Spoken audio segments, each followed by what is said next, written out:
అన్నం తింటున్న ఆవిడ్ని చూసి లక్ష్మీదేవి అక్కడి నుంచి ముందుకు వెళ్ళిపోతుంది.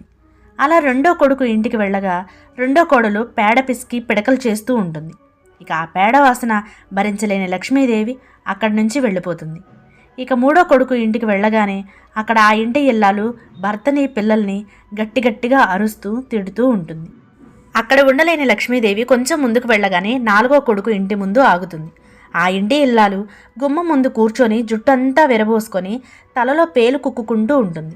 ఇది చూసిన లక్ష్మీదేవికి విపరీతమైన కోపం వచ్చి అక్కడి నుంచి వెళ్ళిపోతుంది. అలా వెళ్ళిపోతుంటే దారిలో చక్కగా ఒక ఇంటిలోంచి పువ్వుల పరిమళం వస్తూ ఉంటుంది. కాసేపు అక్కడే నిలబడి ఆ ఇంటి వైపే చూస్తూ ఉంటుంది లక్ష్మీదేవి. ఆ ఇల్లు ఎవరిదో కాదు, ఆ బ్రాహ్మణుడి 5వ కొడుకుది.